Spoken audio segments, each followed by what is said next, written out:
good afternoon, and welcome. Welcome indeed to another edition of Titans Talk, as we're going to talk all things Eastern Florida athletics. And over the last couple of weeks, we've had a great time talking volleyball, track and field. We've been talking cross country, soccer, but now we got to talk to this guy. He is a legend there at Eastern Florida. He's a lifer. Maybe that's the better term to use. He is the men's and women's golf coach. He is the great Jamie Howell. Coach, how you doing today, buddy? I'm good, Mark. How about you, man? Was that good enough for an intro? Should I have said good-looking, charismatic? What am I missing, Coach? You know, when you start using words like lifer and legend, it's an acronym for old. So thanks, man. I'm good. Oh, no, come on. All right. How long have you been coaching there at Eastern Florida? I came on board as assistant coach in 1994 and became the men's head golf coach in 2002, ladies in 2017. Do you still cherish that first year? Do you look upon it like, man, that was a long time ago? You know, things have changed. How do you think that first year as an assistant coach there in the 90s? It was a learning experience. You know, I knew what I knew, but you don't know what the players know. So literally they teach you as much as you teach them. You just can't let them know that. So it's a learning experience on both sides. So you soak it up, find out what works, find out what doesn't work, try to figure out what the personalities are and go forward from there. Did you play growing up, like, you know, high school, college, professionally? What is your background with the sport of golf then? It goes a long way back. I turned professional in 1981 and I competed for 12 years. Some people would tell you I shirked responsibility for 12 years while I was chasing it. But I played over here. I had status on the PGA Tour for 4 years. I was a journeyman. You know, you're not going to read my name in any record book anywhere. I was just somebody out there trying to find their way, and went overseas and played a couple of years in Europe, bounced around, and then finally at some point in time had to pay the bills. So I had to sit down and become a little bit more structured. Was it one of those things when you played, you're like, yeah, I'd like to get into coaching once I'm done? Was that really the game plan? No, it never would have happened that way. And if you'd have told me while I was playing that you're going to be a coach one day, I'd have laughed at you. I'm like, how could I be a coach? You know, I didn't know anything about it. I might have known a little bit about golf, but that doesn't make you a coach. Do you cherish those years, though, on the PGA Tour? Oh, absolutely. Oh, golly, the opportunity to compete, some of the experiences you had, it was second to none. Favorite course that you played on then in your career? Oh, wow. Man, I'd have to think about that for a moment. I played in 2 British Opens a long time ago, so the event was incredibly special. I played my first tour event in 1983 in Pinehurst at Pinehurst number 2, which is a favorite. Mm-hmm. It's too difficult to choose because, you know, some of them have such special memories for you. It'd be more about that experience than just trying to choose one. Too tough. Okay, then the follow-up to that is, because we can go so many angles with this, because you have all these years of knowledge with the sport. Is there a course you're like, yeah, I'm good at this one? Like, I like playing here. This one I can do. Do you look at it that way then? The course I grew up at in northern New Jersey is a favorite because, you know, that's where I honed it all. That's where I developed it. And then you branched out from there. I came to Florida, you know, came here to the Space Coast. My folks used to vacation here starting from 1970 and played at Rockledge Country Club as a young man out there. So where you grew up holds some incredible bonds for the memories that are there, the people that you grew up with. You know, the ones you competed in, you know, they're special because you saw them on television, you read about them, your superstars played there, but they were fleeting. You know, you visited that place. You know, where you honed it all, that's the special one for me. Was there a moment, like you said, you're at the British Open? Are you looking around that first time you did it like, man, we're really here? Like, this is happening right now. My first one, my pairing in front of me was Greg Norman, and I forget who he was paired with. And immediately behind me was Seve Ballesteros. And my group was sandwiched in between them. And this was 1985. And you can imagine, you know, Seve was at the height of his career. Greg Norman was a superstar. And he had 3 no names basically, you know, paired in between them. So there were literally thousands upon thousands of people all around us. So our group always basically joked about, hey, they all came to watch us play today. Is it, when you look at the sport of golf, is it a lot of mental in your head? I mean, how do you, especially you're at the British Open, you're talking about Greg Norman, how do you try to approach the sport like that? You know, you try your best to keep it as normal an event as possible. It's incredibly difficult to do when the arena, the pomp and circumstance is so pronounced. but you have a job to do. Again, all of us are subcontractors. We're trying to make a living. We're trying to basically, make our mark in this game that's, going to go down for history. And, those that played it really well, you see their names on trophies, you see the accolades they receive. And the bit players, you were there, but that's what you were a bit player. So, everybody's striving for the same thing, and only a few can attain it. Why do you love the sport of golf then? Just for what I said right there, the game itself, it gives you nothing. You earn your way there. It's totally objective. Low score wins. You don't have to pick who the best shortstop is, who the best point guard is. What did you shoot, Mark? 71. What did you shoot, Jamie? 72. Mark, you win. I love that. Do you tell that to your players? Absolutely. It's I tell them when we go through qualifying, the most difficult tournament you play should be our qualifying tournaments to get to the actual college tournaments, because you earned your way there with your score. When you are recruiting players to play for you, men's or women's, how do you try to sell the program to come play for you? Oh, golly, we're in Florida. It sells itself. I mean, we have an incredible facility, the Fred Gay Golf Academy up here in Cocoa. I think there's one other junior college in the country that has a facility like ours. Eastern Florida State College speaks for itself when it comes to athletics. Anybody who clicks on the link for athletics can see how competitive we are.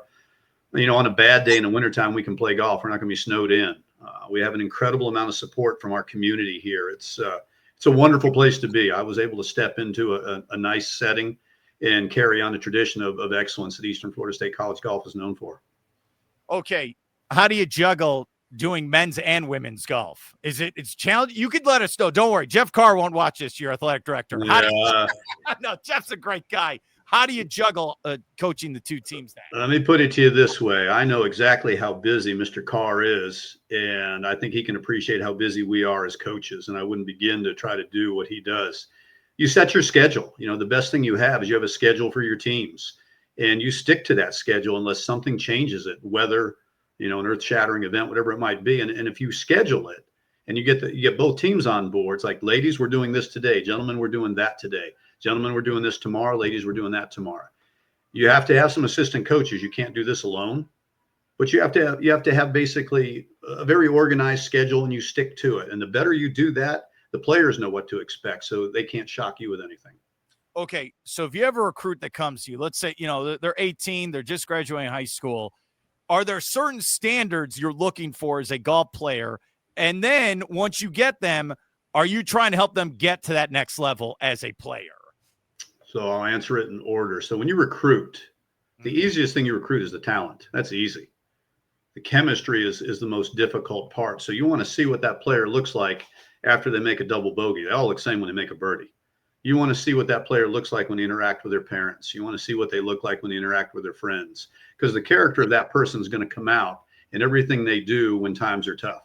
That's when you want to watch them. When everything's going well, I don't think you really learn that much. Whoever their friends are, that's who you're recruiting. Basically, we're a mirror image of who we hang out with, and how well they handle a little adversity. How well they can take their hat off and shake somebody's hand at the end of the round when maybe it didn't go their way. That plays a great deal when it comes to the recruiting part of it. As far as developing them, I think that's part of the job. We're a 2-year college at heart when it comes to athletics. Our job is to get them ready for what's coming next.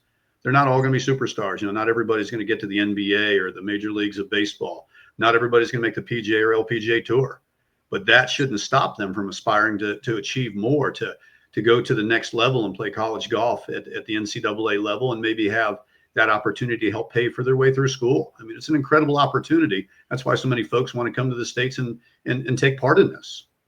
Do you ever see players, just with your eye, just so many years of knowledge and that you played professionally as well, do you see a potential player and like, okay, they got it. This is it. This person could maybe go play professionally. Do you see that from time to time? Absolutely. Again, the biggest difference is who's willing. Most of them want the same thing. It's rare that I talk to a young person that doesn't say, I want to be on the PGA Tour. I want to be on the LPGA Tour. Occasionally somebody will say, I want to be a dentist. I want to be an engineer. And I get that. And, this can be basically part of the way to get there.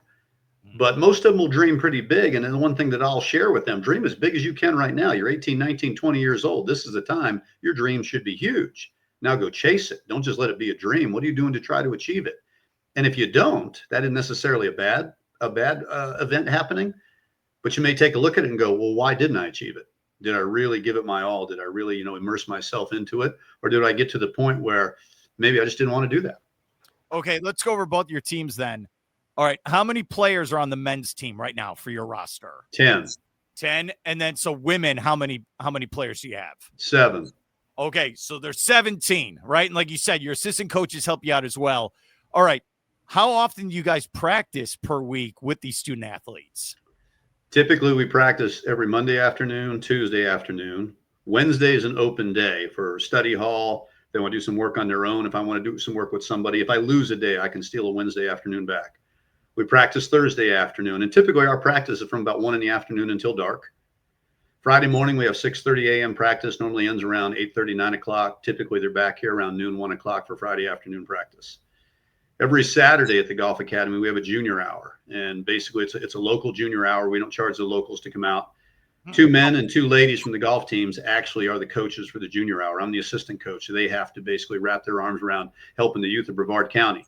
And it's not just a way of giving back. It's a way to trade positions where the players become coaches and they have to learn how to communicate, maybe take a young person under their wing and help them and nurture the sport in them like it was when they were younger.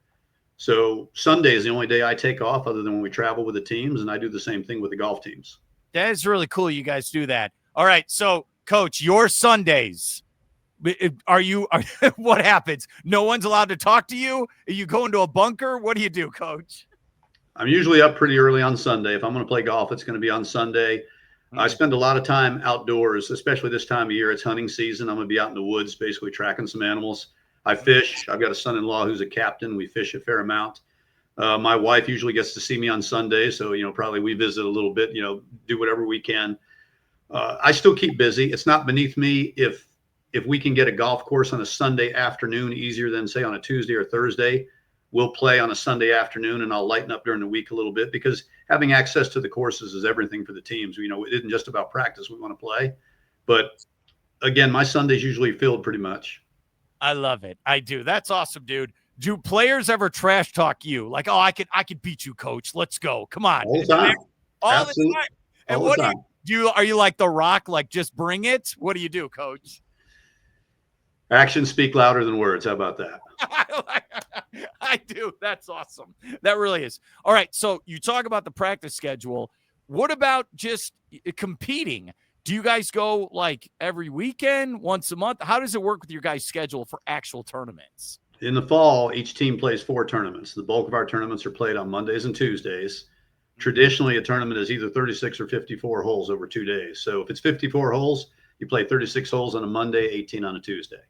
If it's in state, we're going to leave on a Sunday, go play a practice round Sunday at that course, prepare for it, meet on Sunday night, kind of go over basically a strategy to play it with each person.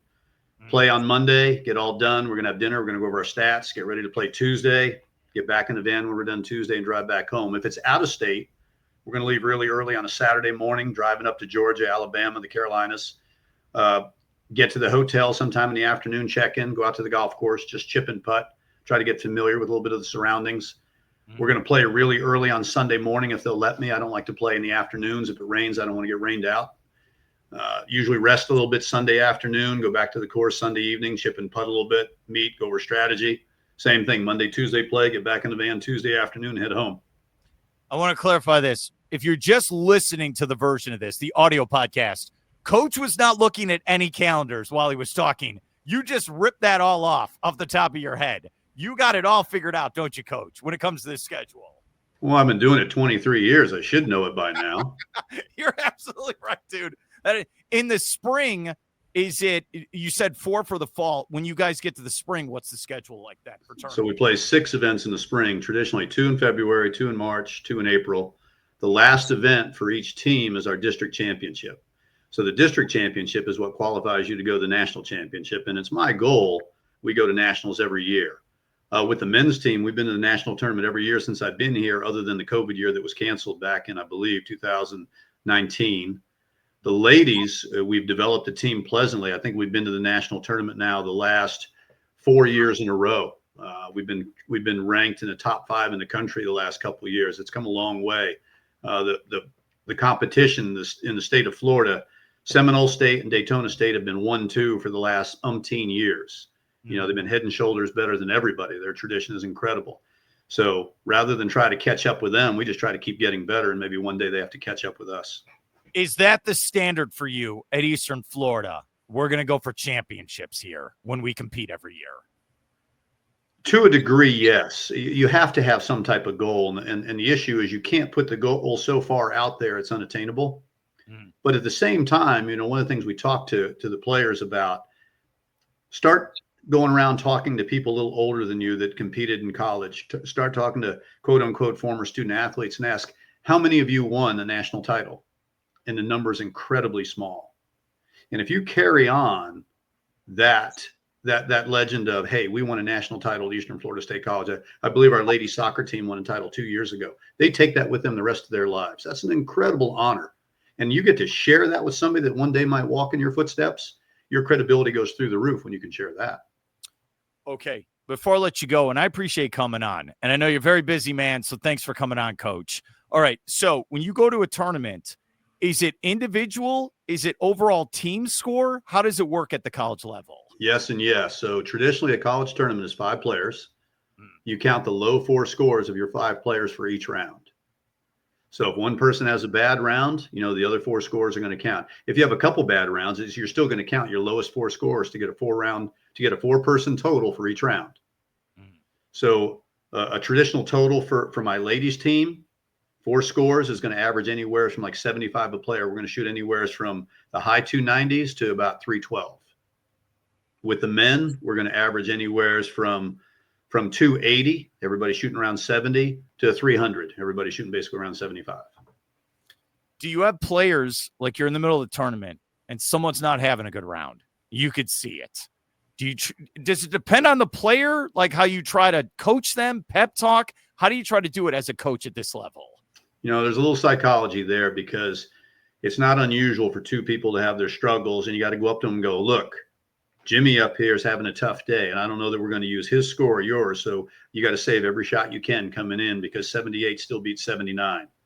If 2 ladies are struggling along, say, look, ladies, take a look at the other players that are playing. They're having their struggles too. You're not the only one. Just basically pick your chin up, march down that fairway like you've been here before, and let's do the best we can. We're not going to sit here and waller in what could have been. This is what we have. Let's play. You as a former player, are those the moments that really help you as a coach where you've been in these situations before? Up to a point. I think you have to be careful playing I was a former anything when you start talking to your players because, part of it is if you were that good, why are you here? You'd like to think, okay, you're here on your merits and that's fine. But you can't always relate back to your experience to them. You can try to, but young people today are so much different than the generation I grew up in. I think you have to be very careful, like, hey, we used to do it this way and it was so hard and it was so this and that. They really don't want to hear that. So basically you have to kind of appeal to what appeals to them in today's world. Who are their superstars? Who are the people they admire? And you play that card. If so-and-so were out here right now, what do you think they would be doing? If your hero were out here right now, what do you think they would say to you? So you try to turn it around where you almost make them the coach without them knowing it. I like it. I do. Don't worry. I'm in my 40s. I didn't have a cell phone in college. Okay. I might be the last generation that'll ever say it. No social media, no cell phone. I know that's one of those things when you're talking to players now, right? Where they're just on their phone 24/7. Yeah, it's the best and worst invention ever was taking the cord away from the phone. Now we have the thing with us wherever we go. The social media thing, I'm sure you could talk to every coach out there. To a degree, we all get it, but the problem is, too many people think it's real, and I don't know what's real anymore. The way things are posted, the whatever's on it, you just don't trust it anymore. I mean, my trust for what's posted, I trust my players. I trust them. We brought them here for a purpose, and I talk to them all the time. You start putting things out there on the web, on the net, on these social platforms, and somebody else gets a hold of it, and it has nothing like what you posted. I don't know. I have a hard time with that. And I think you just have to be incredibly careful how much you really rely on social media. It's a great point. All right. So for the calendar, we're here with Coach Howell, men's and women's golf there at Eastern Florida. All right. If you could do it for us one more time, what's your guys' next tournament coming up at the end of the month? We're playing in the end of this month up in October in St. Augustine. Flagler College is hosting an NCAA Division II event. Very good tournament. They have about 18 teams. It's 36 holes over a wonderful golf course, Marsh Creek Country Club. We've been going up there for years. They invited us to play some years back. It's really a good litmus test for the ladies because we get to play up. We're playing with 4-year schools. And then the men play the following week up in Jasper, Alabama. We're going to Wallace State Community College is hosting the last event of the season. We have to wrap up our fall prior to November 15th. So all the best teams from our district will be up there on the men's side. That is awesome. Coach, thank you so much for coming on. It was great talking to you, and good luck with the season there at Eastern Florida, all right? Mark, happy to be on anytime. Come visit our place sometime. Happy to host you up here.